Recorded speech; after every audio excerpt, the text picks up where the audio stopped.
Hola, mi nombre es Rocío, tengo 30 años y soy química. Desde niña no era algo común que me dé una cocinita o Barbies y cosas así. Me daba, por ejemplo, máquinas de escribir, me daba los Legos.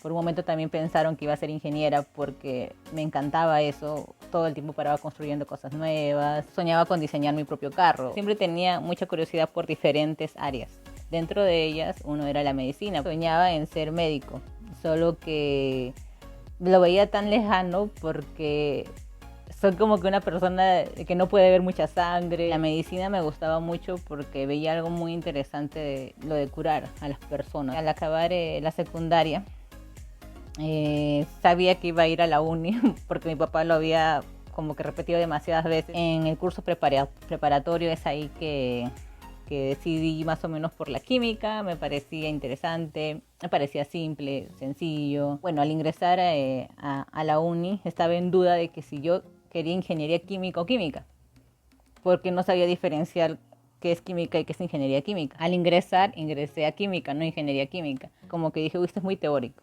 Y dije, bueno, me voy a cambiar de carrera a lo largo de los semestres y no hay problema. Pero recuerdo muy bien que el primer día de clases, el profesor que dio Química General 1 empezó a hablar de la carrera. Y ahí fue donde descubrí que era investigación, que era estar en laboratorio. Con el pasar de los semestres sabía que era eso lo que me gustaba. Sabía que quería aprender y quería investigar síntesis orgánica, que es preparar compuestos básicamente. Entonces sabía que tenía que hacer una maestría por eso, porque sentí que no había aprendido lo que quería al finalizar el grado. Y yo sabía que más adelante tenía planeado en ser investigadora, en ser docente investigadora. Tenía que salir sí o sí de Perú para eso, porque no había en Perú alguna maestría relacionada y tampoco había la beca. Sabía que el gobierno daba algunas becas, pero el gobierno de Perú pues te decía, acabas tu maestría o tu doctorado y tienes que volver a Perú como 3 años. Dije, no, pero eso me corta alas. Y dije, no, voy a intentar buscar becas por fuera. Bueno, ¿a dónde voy? Y en este momento estaban entre las mejores universidades la Universidad de Chile, la Universidad de São Paulo en Brasil y la Universidad de Campinas. Entonces me puse a investigar entre las tres primeras qué grupo de investigación estaba desarrollando lo que yo quería, que era hacer síntesis, y busqué los grupos de investigación, primero en el área de química orgánica, subdividiendo hasta llegar a mi punto, y los grupos que más me llamaron la atención estaban en la UNICAM, que es la Universidad de Campinas de Brasil. Y simplemente agarré y escribí al profesor. Me contó que el examen de admisión era gratis y si que quedaba entre los primeros puestos tenía una beca de Brasil. En el 2015 fue que ingresé en la UNICAM con la beca de Brasil y ahí fue que hice la maestría. Y después al acabar la maestría fue la misma cosa con el doctorado, prácticamente la empalmé y también con la beca de Brasil. En términos generales tiene que ver con el descubrimiento de fármacos, es un proceso muy largo y engloba muchas disciplinas. Digamos que hay una parte de investigación básica que se desarrolla antes de pasar a los test preclínicos y clínicos que ahora todo el mundo conoce. En esa investigación básica del descubrimiento de fármacos es donde se da la creación de moléculas, compuestos nuevos, con una actividad biológica en específico, para una enfermedad en específico. Entonces de eso trata mi proyecto. La enfermedad con la que trabajo es la enfermedad de Chagas, que es una enfermedad infecciosa tropical propia de América, que afecta a muchas personas, pero las personas que son afectadas son de bajos recursos.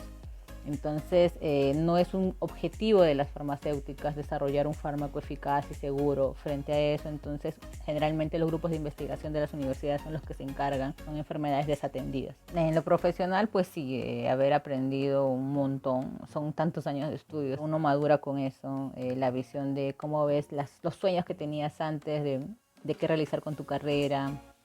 Ahora lo ves más tangibles, tienes rutas más específicas, se siente más seguro, que sé más, ya puedo proponer temas de investigación. En el ámbito personal, sí, definitivamente hubo un cambio, con ese cambio de lugar, porque yo estaba viviendo en Perú, vivía en Lima, vivía con mis padres, otro país, otro idioma, con diferente cultura, las personas mucho más libres, se expresan más, sentir esa libertad que sentí que se sentía en ese ambiente con todos los brasileños, la espontaneidad. No hay forma de que ese tipo de experiencias no te cambien y te cambien la perspectiva y tienen un panorama más grande. Es una experiencia muy interesante tener independencia,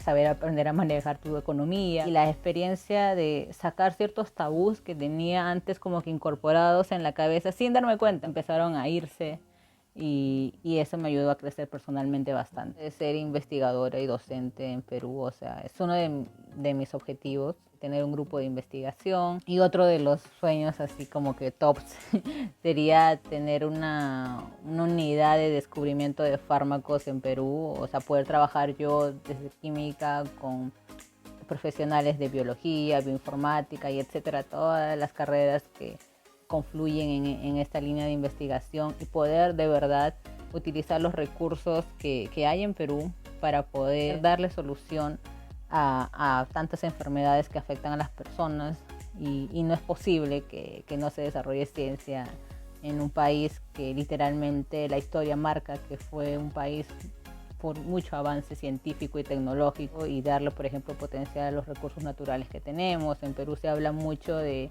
plantas medicinales, pero no hay una ciencia detrás que pueda acompañar de la mano eso. Productos naturales es de un modo simple de decir, tengo una planta que sé que tiene una actividad, o sea, mi abuelito o las personas me dicen que sirve para curar esto. Entonces, quien estudia productos naturales, ¿qué es lo que hace? Va a empezar a tratar esta planta, identificar los compuestos, los principales componentes que pueda tener dentro de compuestos químicos orgánicos, generalmente de una complejidad grande, porque son compuestos grandes, pero ahí podría venir, según yo, el punto de que es la aplicación de mi carrera, que es química medicinal, que es aplicado, por ejemplo, a ver esas estructuras grandes e identificar qué partes de estas estructuras son las que podrían ser causantes del efecto que se está observando, el efecto terapéutico que las personas observan, identificar cuál podría ser, prepararlo sintéticamente y hacer un trabajo de investigación en base a ello. Ese conocimiento que pasa de generación en generación y ancestral, por así decirlo, no puede ser desaprovechado o simplemente mirado por encima del ojo. Pasa mucho que es como que se deja de lado, ¿no?, a las plantas medicinales o a las personas que utilizan como que pues no sirve. Tiene sentido en el hecho de que uno cuando descubre fármacos tiene que cumplir con muchos requisitos para poder ser. Y claro, uno intuiría, espérate, no digas que esto cura si no tienes esta prueba científica, es cierto.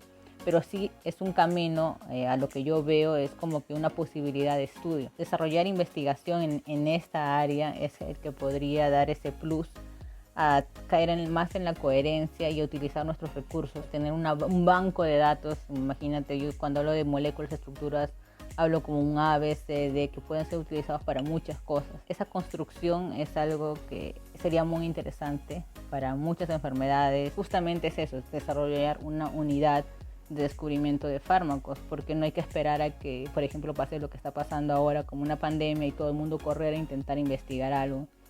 Si hay una investigación básica ya establecida, personal entrenado, para cualquier cosa que llegue así estás más preparado. Solo ciertos países quienes empezaron a desarrollar y a llegar con éxito a una vacuna. ¿Por qué? Porque trabajan en años en este tipo de técnica. Hay un trabajo de formación, un trabajo de investigación en grupos con trayectoria así. Va a dar muchos más resultados positivos que alguien que aún está empezando en todo esto. Para desarrollar, por ejemplo, tecnología, innovación, no puedes hacerlo sin investigación básica, porque si no es es como correrte un maratón sin haber entrenado. Plantearse cómo se encuentra en la actualidad, si lo que está haciendo o lo que esté pensando en dejar o lo que sea, lo hace completamente feliz y lo está llenando. No, a veces es bueno hacer un cambio, porque si uno sigue haciendo las mismas cosas, no va a haber algo diferente. Parar el miedo a salir de la zona de confort, siempre hay algo nuevo que se puede aprender y eso nuevo puede sorprender bastante.